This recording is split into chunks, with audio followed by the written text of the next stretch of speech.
Baik, Assalamualaikum warahmatullahi wabarakatuh. Bertemu kembali dengan saya di materi APSI ya. Saya harapkan di sini kita sehat semua dalam keadaan sehat walafiat ya. Di sini kita membahas tentang normalisasi sistem ya. Setelah UTS kita membahas di normalisasi sistem. Jadi kemarin dari awal sudah diketahui bahwa yang harus dirancang dalam APSI ini ada beberapa. Yang pertama flowchart, diagram konteks, diagram jenjang, DFD atau DAD, ERD, dan normalisasi. Nah, normalisasi ini yang kita masuk ke pertemuan setelah UTS ya.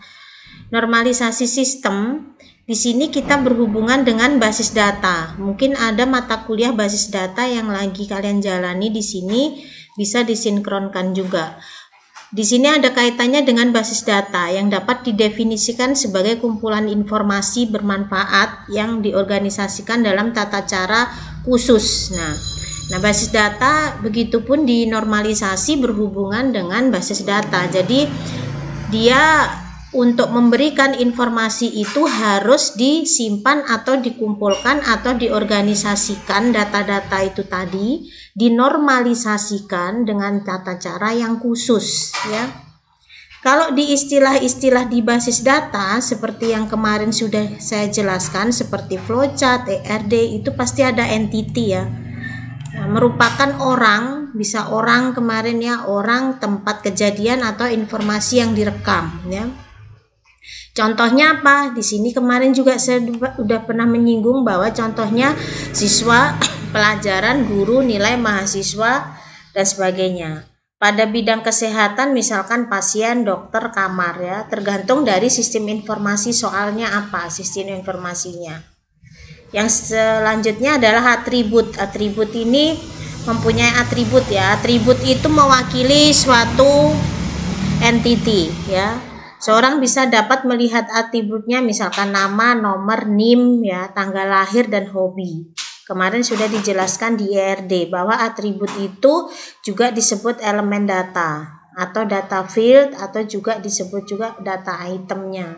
Misalkan siswa punya nama, mahasiswa punya NIM, NIREM ya, nomor siswa, alamat, tanggal lahir, mana yang primary key-nya ya. Kemarin udah ada mana primary key-nya, mana yang secondary key, mana yang atribut biasa atau non key ya. Yang selanjutnya adalah record ya. Kalau di basis data ini ada namanya juga record. Record itu kan menyimpan ya, kumpulan elemen yang saling berkaitan menginformasikan tentang satu entitas. Ya, misalkan entitas siswa, entity atau entitas siswa yaitu nama siswa, alamat, kota, tempat tinggal, dan sebagainya, NIREM ya. Baru ada namanya juga data value. Data value itu dia datanya siapa, nilai dari datanya tadi. Contohnya siapa, misalkan data value-nya nama karyawan, misalkan siapa, Wira, Dian, Irna, Wijaya ya. Kalau di basis data seperti itu.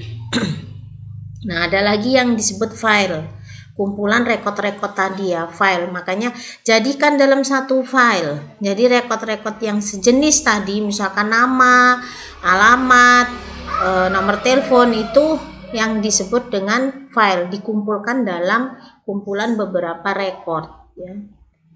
Ini di perancangan basis data, yaitu merancang suatu database kesulitan utama yang dihadapi. Dalam merancang database itu memang banyak yang dipertimbangkan ya, karena database bisa acak-acakan, data itu bisa acak-acakan kalau database-nya tidak bagus ya, penyimpanan datanya tidak bagus. Baru langsung saya ke sini. Ini tadi karena topiknya normalisasi. Normalisasi ada hubungannya dengan basis data, makanya saya singgung sedikit tentang basis data ya. Di sini teknik normalisasi. Normalisasi itu merupakan membangun ya. Normalisasi itu membangun desain basis data tadi, relasional ya. Secara tidak langsung yang berkaitan dengan model data. Jadi normalisasi itu menormalkan data yang sebelumnya kedatangan data tadi, misalkan di sistem informasi, judulnya sistem informasi X, datanya masih belum normal. masih acak-acakan, ataupun kita tidak tahu ini data normal atau data tidak normal, atau data bagus, data acak-acak atau enggak. Nah, kewajiban kita apa ngapain? Kita melakukan teknik normalisasi. Ya, teknik normalisasi ini supaya apa? Tabelnya normal. Tabelnya itu normal, ya. Nah, bagaimana cara membuat teknik normalisasi dalam suatu data atau dalam suatu kasus? Itu ada beberapa macam, ya. Nih ya, salah satu alasan mengadakan normalisasi adalah untuk memastikan bahwa model data itu tadi berjalan dengan baik. Acak-acakan enggak? Udah pasti bagus enggak? Misalkan kalau kita nanti bekerja di suatu perusahaan, misalkan ada beberapa tabel datanya ada yang sama, misalkan ya, Siti Muharromah ada 10, tapi niremnya lain. Nah, itu bisa dinormalkan atau memang sudah normal. Nah, data-data yang seperti itu untuk tingkat kedatangannya yang sudah yang apa adanya tadi itu harus wajib kita normalisasikan, ya. Nah, di sini ada proses cara membuat normalisasi. Proses normalisasi ini bentuknya macam-macam, ya. Di sini yang terkenal yang bentuk normalisasi itu terdiri dari beberapa. Yang pertama bentuk tidak normal, unnormalized form. Yang sering terkenal adalah bentuk tidak normal, bahasa Inggrisnya adalah unnormalized form. Ini bentuk ini merupakan kumpulan data yang direkam. Tidak ada keharusan untuk mengikuti suatu format tertentu. Jadi nggak ada formatnya. Jadi dapat saja data tidak lengkap atau terduplikasi. Bentuk tidak normal ini adalah data yang dikumpulkan apa adanya sesuai kedatangannya. Jadi nanti kalau misalkan ada data, dibuat dulu yang pertama adalah kita cari adalah bentuk tidak normal. Bentuk tidak normal itu caranya adalah asli, data asli, ya, apa adanya sesuai kedatangannya. Misalkan datanya itu 10, datanya ini bond fakturnya ini, itu asli kedatangannya seperti itu. Tidak boleh diacak-acak lagi, ya.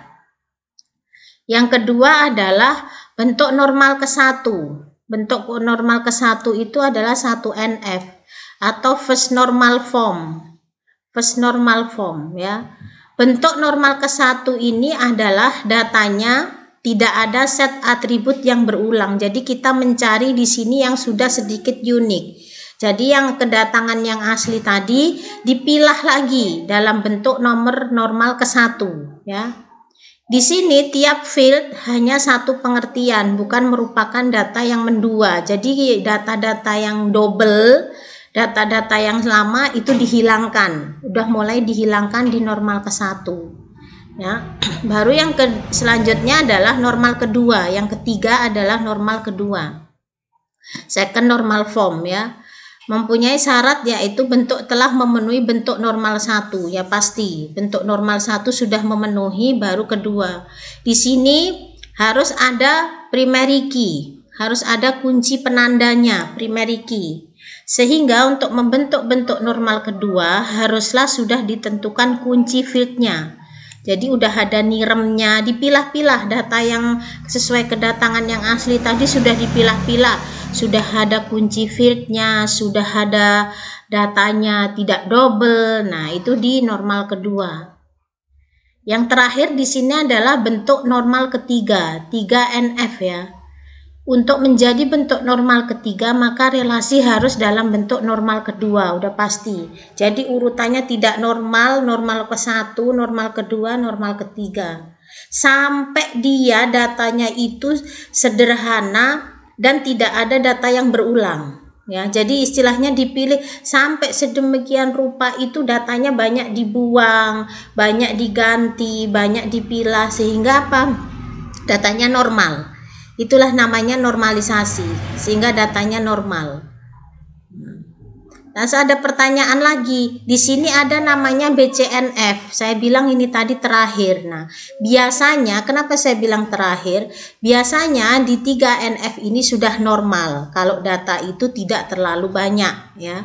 Tetapi kalau data itu banyak, misalkan basis datanya banyak, kamu buat skripsi datanya banyak, sistem informasinya itu lebih kompleks, itu kita sampai BCNF. Ya, namanya BCNF. Mempunyai paksaan yang lebih kuat dari bentuk normal ketiga. Jadi kalau misalkan datanya banyak, sistem informasinya kompleks, dipaksakan supaya lebih bagus lagi, lebih normal lagi datanya ya. Untuk menjadi BCNF, relasi harus dalam bentuk normal ketiga.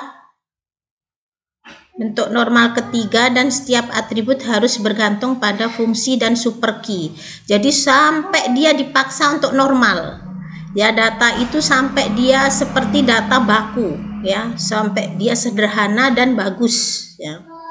Contoh, ini penerapan kasus normalisasi ya. Diperhatikan ya di sini.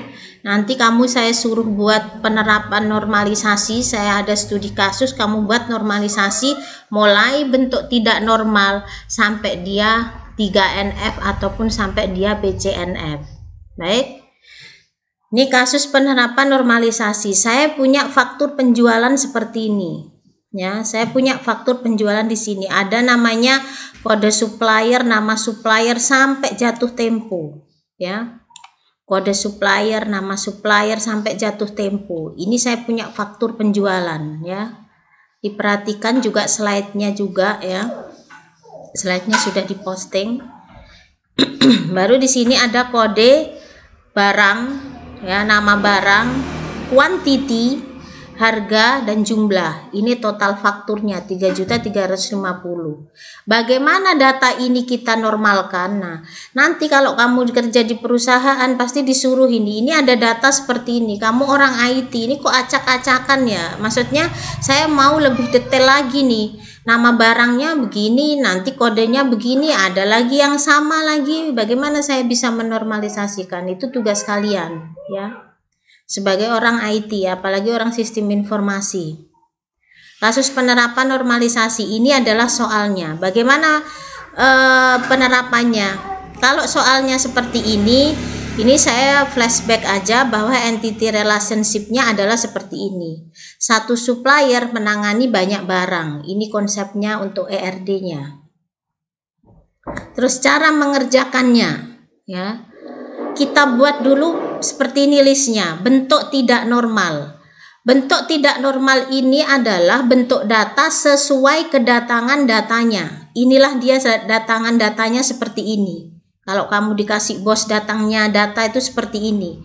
Berarti tidak normal itu adalah ditulis semua field-fieldnya ya.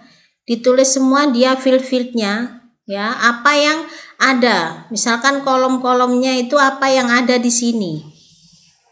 Ya. Di sini ada kode supplier, nama supplier, tanggal, nomor, kode segala macam, nama barang sampai jatuh tempo. Kita tulis di sini.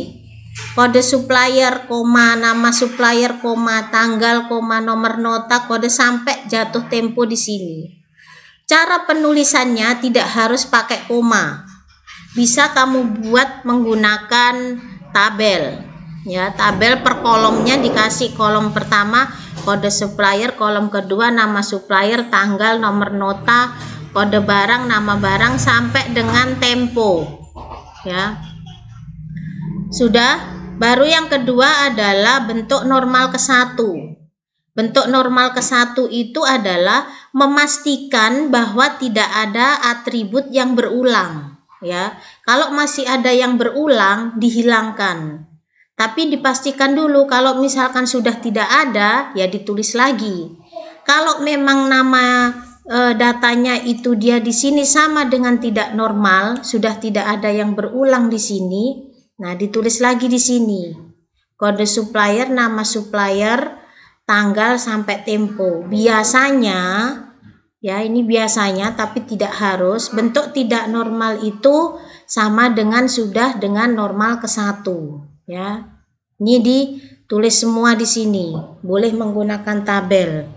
Ya, di sini tidak ada, bukan merupakan kumpulan data yang mempunyai arti mendua. Jadi sudah tidak ada yang mendua.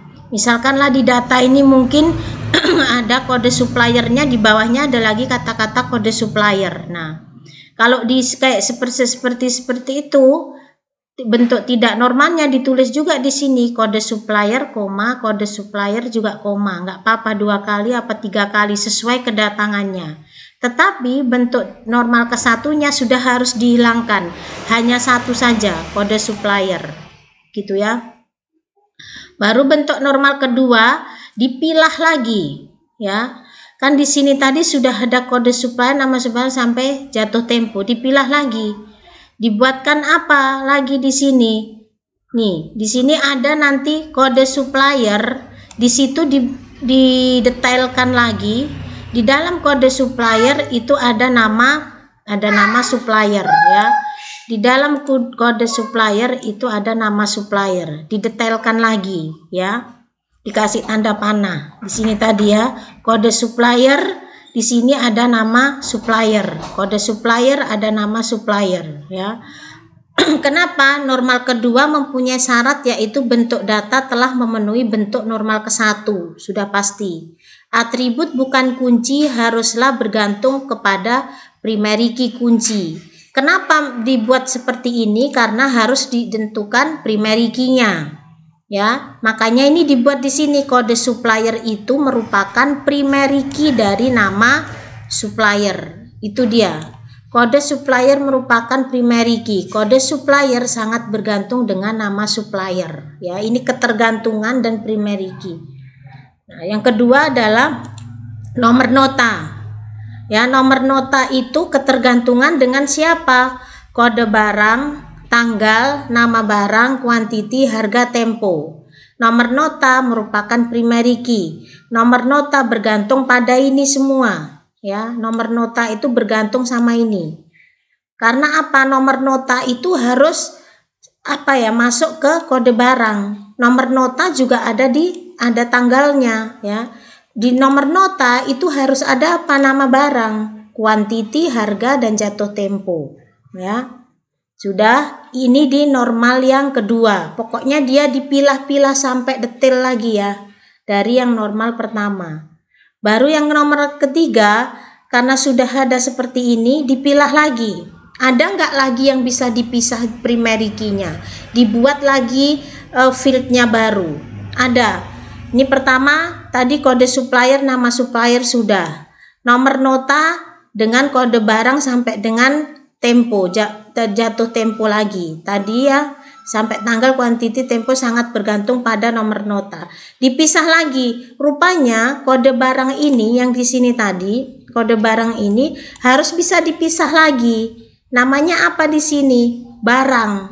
Di sini apa namanya? Kode barang. Ada nama barang dan harga. Jadi dipisah bagaimana membuat kolom atau dia membuat field baru, tapi dia spesial, jadi khusus. Jadi harus ada tempatnya. Misalkan kalau supplier punya sendiri kolom supplier, ya, itu maksudnya.